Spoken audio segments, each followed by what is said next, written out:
Before we dive into the depths of the story, don't forget to like and subscribe, because your refined taste deserves stories told with true creativity.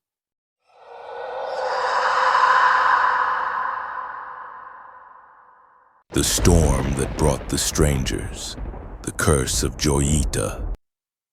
The eye of the cyclone clenched tightly around the Pacific Ocean. The waves rose like towering mountains, crashing into each other with a deafening roar. In the heart of this watery hell, the small cargo ship Joyita bobbed helplessly like a walnut shell.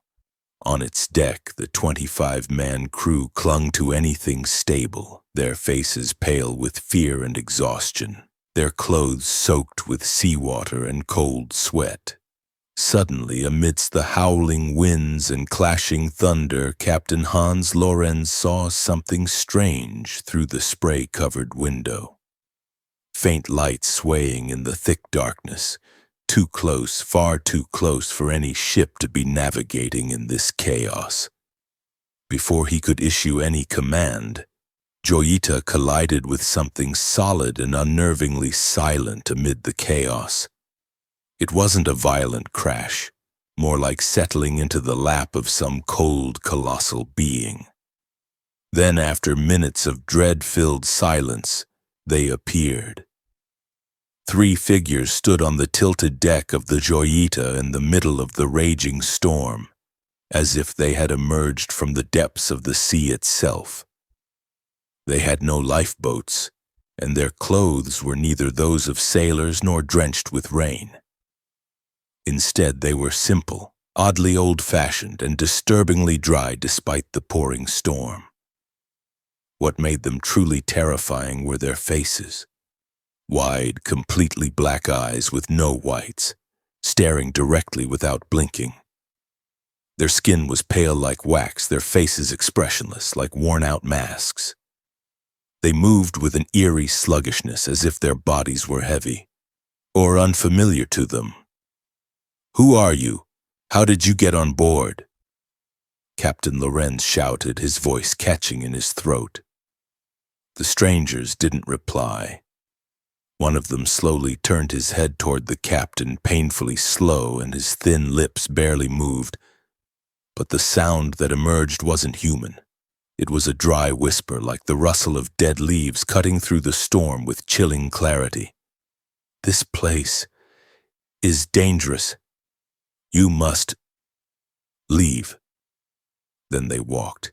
They moved like shadows across the wet deck, ignoring the stunned sailors frozen in place as if touched by some dark enchantment. The strangers headed straight to the bridge. They entered and quietly shut the door behind them. What happened inside that small room in the hours that followed, no one truly knows. But the crew members who dared to approach reported hearing things. Overlapping whispers, strange crackling sounds, and sometimes a heavy silence more terrifying than the storm itself.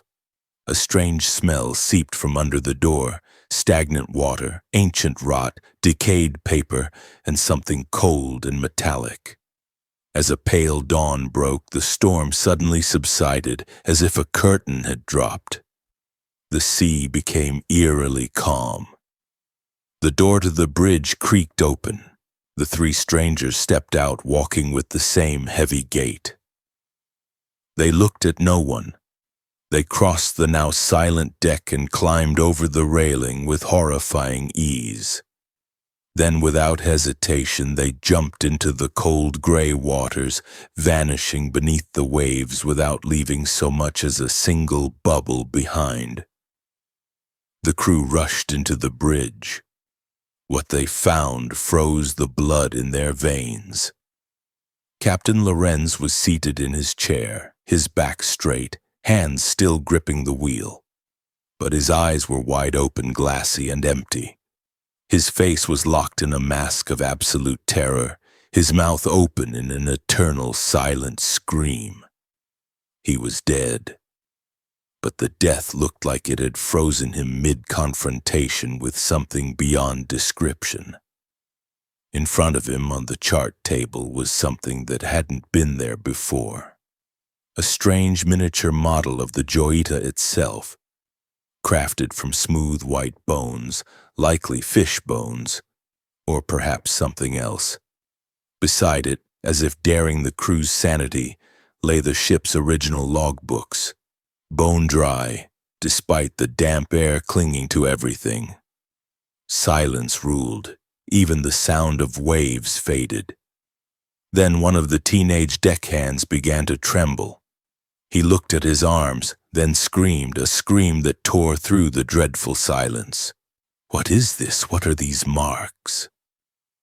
Strange lines had appeared across his forearms, cold burns or ancient scars, forming grotesque geometric symbols no one recognized. The other sailors checked their own bodies and found the same horror. Similar marks had appeared on one man's back, another's neck, another's chest. The marks were cold to the touch, as though they'd been carved into their flesh long ago. No one dared touch the bone model. No one even stared at it for long. No one spoke of what had happened. Just one word was whispered among them all like a curse. The strangers. Weeks later, the Joyita was found drifting aimlessly in the ocean. She was completely abandoned, a kettle still warm on the stove in the tiny galley, a half-eaten meal on the crew table, clothes neatly folded in some cabins.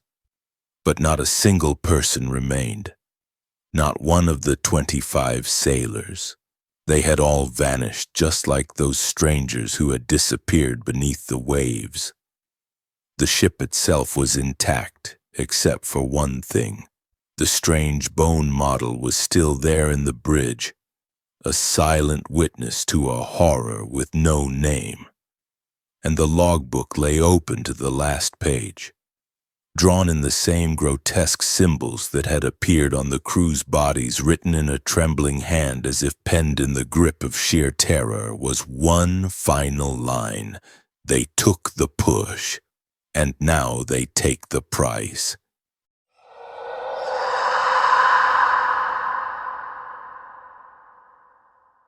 Voyage 13.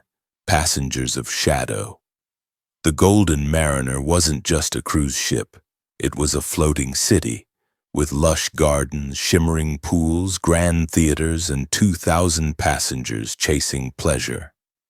But in a dim corner of the registration office, a secret was lying in wait, one that would turn this voyage into an unforgettable nightmare. Captain Elliot Grant, a hardened seaman with a face carved by experience, felt that primal itch. An instinct that had always preceded every maritime disaster in his career. It had to do with the blacklist, a confidential log tracking the name of every single passenger and crew member with deadly accuracy. The ship's smart card system, security cameras, even the weight sensors in its corridors, all relied on perfect synchronization with that list. But this voyage was different. Just hours before departure, Grant discovered something chilling. 9 names were being picked up by the weight sensors, yet none of them existed in the official registry. 9 people were on board, electronically detected, but unlisted. 9 ghost passengers. "Impossible," gasped his young assistant Vincent Carter. "Maybe a glitch?" "Tech fails, but my instincts don't," Grant rasped. "They're here. But who are they? And why?" He attempted to contact headquarters, but the ship's communications suddenly went dark, like unseen hands had severed its ties to the outside world. The captain made a decision. Silence. Spreading panic among 2,000 souls could be deadlier than any ghost. He tasked Vincent and the only security officer he fully trusted, Layla Shaw, to investigate in secret. The first few days passed under a deceiving calm. Sunlight, sea breeze, laughter, parties. But beneath the surface, dread was taking root. Passengers began reporting strange encounters. Sophie Reynolds, a teenage photography enthusiast, swore she captured a man in a very old suit backstage at the theater. He vanished the moment she turned around. Arthur Bridgewater, an elderly man who spent his days on the upper deck, spoke of someone watching him from a distance, a face unnaturally pale. Every time he approached, it disappeared. A group of kids from the game club complained about the sad man who would appear in the corner, then fade away. But the most terrifying event happened to Nora Chamberlain, who occupied cabin B13, one of the zones flagged by the sensor anomalies. In the stillness of night, she was woken by a faint scratching on her metal cabin door. She thought it was a dream. But in the morning, she found a wet, chilling handprint on her bathroom mirror. Beneath it, scrawled in watery, nearly erased letters, "My seat." Vincent and Layla grew alarmed. Surveillance cameras near the haunted cabins glitched every time something happened. Electrical sensors kept detecting movement inside cabins marked empty, their occupants invisible to the manifest. They were chasing shadows. Then came the first disaster. At a loud masquerade party, Emma Lockhart, a 7-year-old girl, vanished. The last time she was seen, she was heading toward a long-abandoned storage area in the lower deck, an area where sensors frequently picked up activity from unregistered passengers. The crew searched in vain, no trace. Just the smell of stagnant water and an icy breeze that made the space freezing cold, despite being in the heart of the warm ship. On one wall, Vincent discovered crude chalk drawings, 9 misshapen human figures. Surrounding a small one, panic began to creep in like fog. Captain Grant could no longer keep the secret. In a tense public announcement, he warned the passengers about unauthorized individuals on board and advised everyone not to roam alone at night, especially in isolated areas. But the warning came too late. The next night, during a fierce storm shaking the giant ship, Mr. Richard Vanderlyn disappeared. A wealthy businessman who had always mocked the passengers' superstitions. He had been on his way to the ship's casino through a long, deserted corridor on Deck 4. Security footage captured something that chilled the heart. Amid flickering lights, pale human figures emerged, dressed in tattered clothing from different eras, surrounding Vanderlyn. Their movements were jerky, unnatural, like flickering frames from an old film reel. Then the camera went dark. When the feed returned, the hallway was empty. Only Mr. Vanderlyn's golden watch remained on the floor.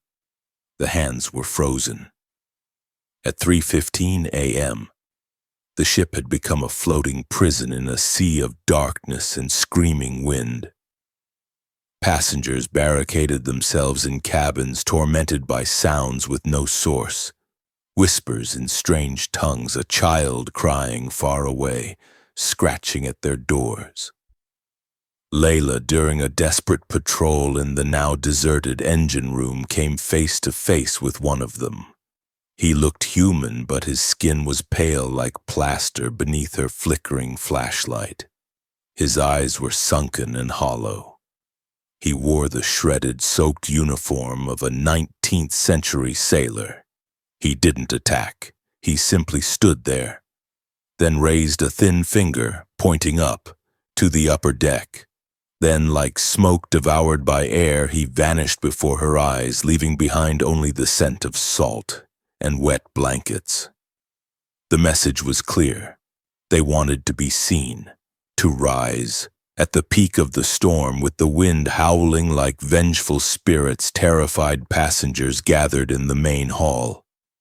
Suddenly, the lights went out. In pitch-black silence, they heard a voice, not one but countless whispers intertwined into a single collective echo, reverberating from every direction and none. We departed without farewell, the forgotten from travel lists. Souls trapped in the ferries of time. We seek a seat in the memory of the world, or we will take one from you. Then a flash of lightning lit up the tall windows, and everyone saw them. 9 translucent figures stood among them, scattered throughout the hall, their eyes empty, their clothing from lost voyages across history. They weren't angry, just unbearably sad and hungry for acknowledgement. When the lights returned, they were gone. But in front of each passenger and crew member lay an old boarding pass, aged and weathered, each bearing a name and voyage number from decades or even centuries ago. They were the passes of the lost, those who had fallen overboard, died unregistered, or vanished under mysterious circumstances, never removed from the virtual waiting list of existence. Captain Grant, with a trembling hand, lifted the emergency microphone. His voice, cracked with both terror and compassion, echoed through the ship. "Lost travelers, we see you now. We acknowledge you. Your journey was long and dark. But this ship is not your ferry. Seek the light. Leave your memories here and cross in peace." There was no visible reply, but a strange, gentle warmth, like faint heat in a cold room, enveloped the ship. The storm began to fade. Communications returned suddenly, flooded with worried messages from headquarters asking for the ship's status. At dawn, beneath the first golden rays of a stormy sky, Emma was found sleeping in her cabin, pale but unharmed. Mr. Vanderlyn was discovered unconscious in a storage room, remembering nothing, only the cold. The old boarding passes had vanished. But on the bridge, Captain Grant found one final sign. 9 wet, cold fingerprints perfectly aligned on the control panel, pointing out to the open sea. A farewell or a warning? The Golden Mariner finally docked, welcomed with celebration. But the passengers disembarked in silence, their eyes carrying the haunted look of those who had glimpsed the edge of another world. Official reports blamed technical failures and mass psychological stress from the storm. Captain Grant resigned immediately. But in the ship's lowest hold, in a sealed metal box beside the original blacklist, Vincent and Layla placed 9 blank boarding passes. On each one, in shaky handwriting, they wrote, "Passenger." Destination unknown, unregistered. And the question still hangs heavy in the salty morning air. When the Golden Mariner sets sail again, or any ship, will its systems only search for the living? Or are there always seats in the shadows waiting for those whose names were never written on the list of life, ready to claim their place on the voyage of the world? Because the true horror wasn't the ghosts, it was the idea that forgetting might be a doorway wide open.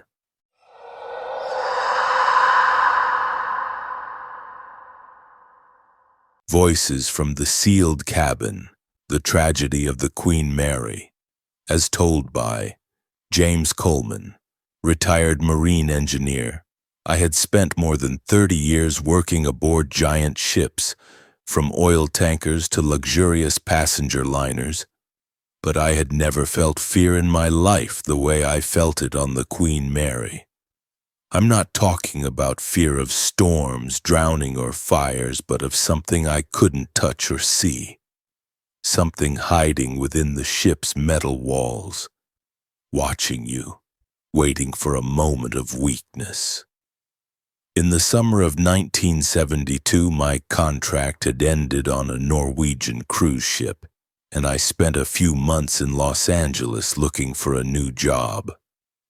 I got a call from an old friend working at the Long Beach port telling me that the Queen Mary, which had recently been turned into a floating hotel and tourist attraction, was looking for marine technicians to assist with maintenance operations. It was a golden opportunity, steady work on a legendary ship docked safely in port. What I didn't know then was that I was signing a contract with a nightmare. I saw her for the first time from the bridge leading to the port. She was enormous, looming on the horizon like a floating building, her black hull contrasting with 3 faded red smokestacks. There was something majestic about her presence, but also something sorrowful, as if she carried secrets she didn't want to reveal. When I first boarded her, I felt an odd chill despite the warm weather. The long corridors were lined with old red carpet, dimly lit, and the air was heavy with the scent of aged wood mixed with sea damp. A supervisor accompanied me to my cabin on the 4th lower deck, near the old engine room that was no longer in operation. It was there, between the narrow passageways, that I began to hear the first sounds. But I paid them no mind. I assumed it was just the metal expanding or pipes hissing. After a week of work, I noticed something strange. In the hallway leading to my room, there was an old metal door with a rusty sign that read, "Closed for maintenance. Do not enter." I never saw anyone go in or out. I asked a colleague, an old sailor named Marco, and he responded in a low voice, "That cabin, don't go near it, James. It's been sealed since the ship's last voyage, over 20 years ago." Why?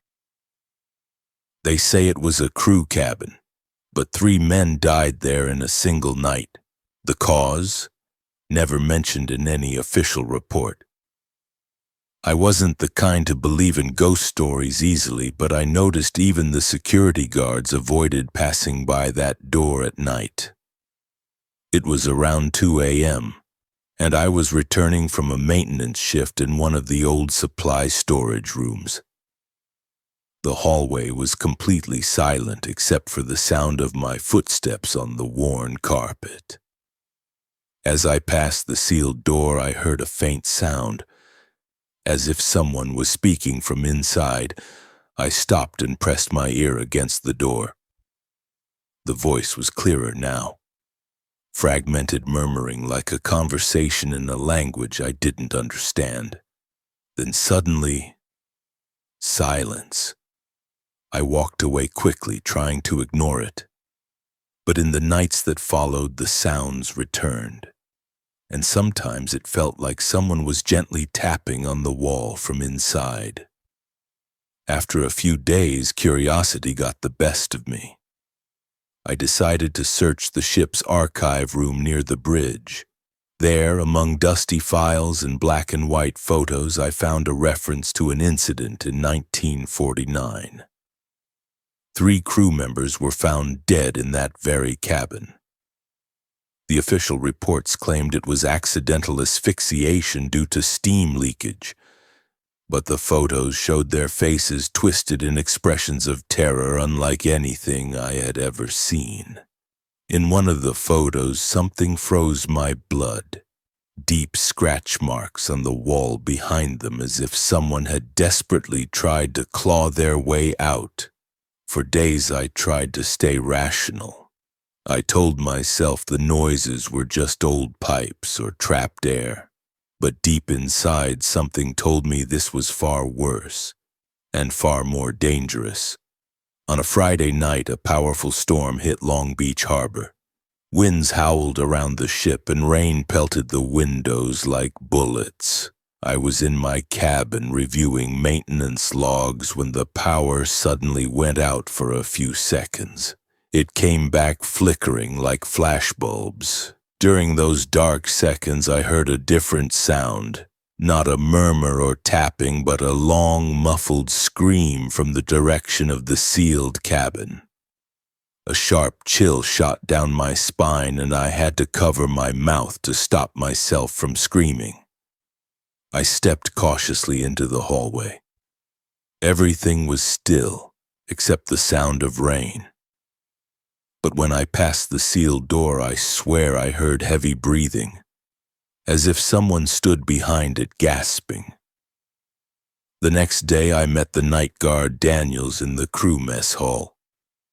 He was a tough-looking man, not easily frightened. But when I asked him about the cabin, his face changed instantly. I don't go near there after midnight, even if they paid me double. Why? 2 years ago I heard screaming from inside, then violent banging on the door.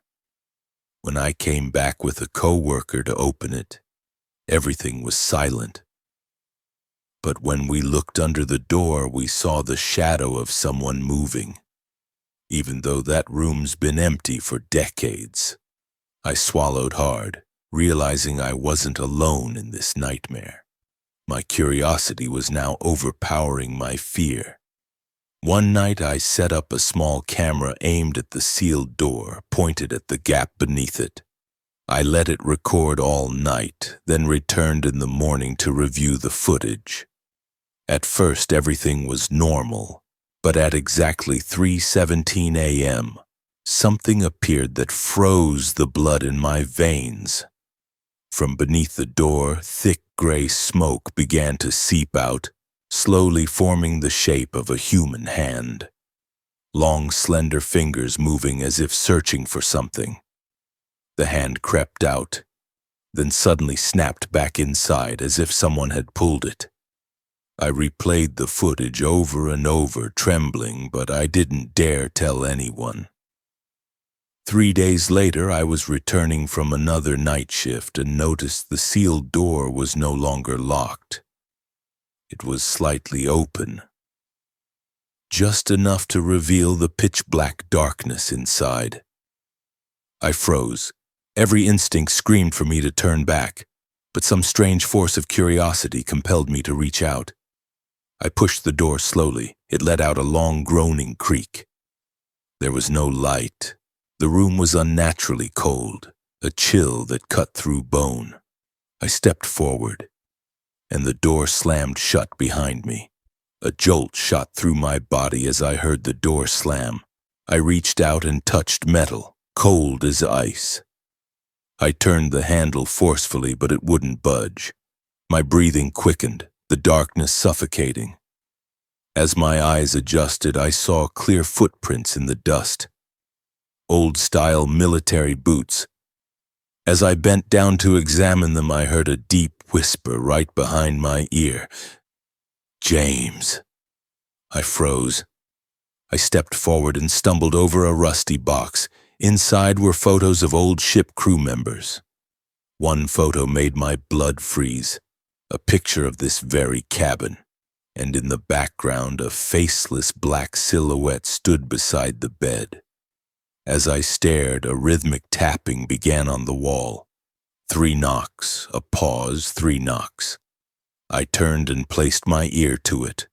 There was a low moan like someone trapped behind it. Suddenly, heavy footsteps approached the door from outside. Then the handle began to move. A dim light flickered from the ceiling, casting a shadow on the wall. A tall man without a head. I saw the bed cover lift slightly, as if an invisible hand was gripping it. I couldn't take it anymore. I rushed toward the door, screaming, "Open the door, damn you!" At that moment, I felt a cold hand grab my shoulder and pull me back. I turned quickly, but no one was there. I staggered back, gasping. The air was so cold I could see my breath.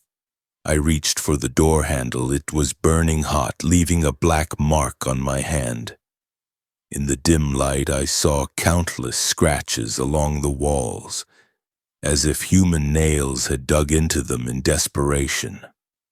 I approached a black spot on the wall, pressed my ear to it, and heard the faint crying of a child from behind the metal. I pushed the spot forcefully. It opened like a secret door. Behind it, a narrow corridor reeked of stagnant water and rotting flesh. I crept inside and found myself in a passage older than the rest of the ship. Suddenly, I heard footsteps ahead, then running toward me.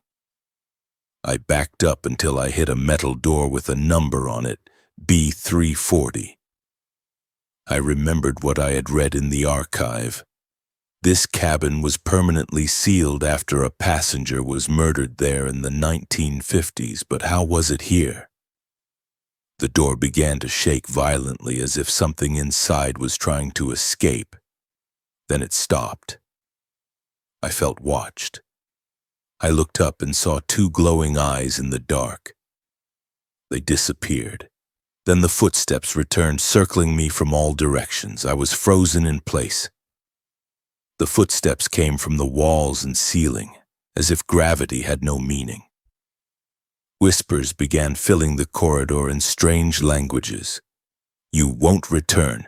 You won't return." I found myself at a massive wooden door covered in sea moss. It creaked open by itself. Behind it was a room lit by a deep blue glow like the ocean's depths. Water covered the floor. In the center, a towering figure, a body wrapped in rusted metal with a faceless head and a mouth lined with sharp teeth stretching from ear to ear. It moved toward me, the water crashing around it. I ran into a side passage, but it began to narrow and the walls closed in. I crawled, water rising to my chest, the whispers behind me turning into screams. Suddenly, I burst into the first cabin. But it was empty except for a pocket watch on the floor, its hands stopped at 12 o'clock.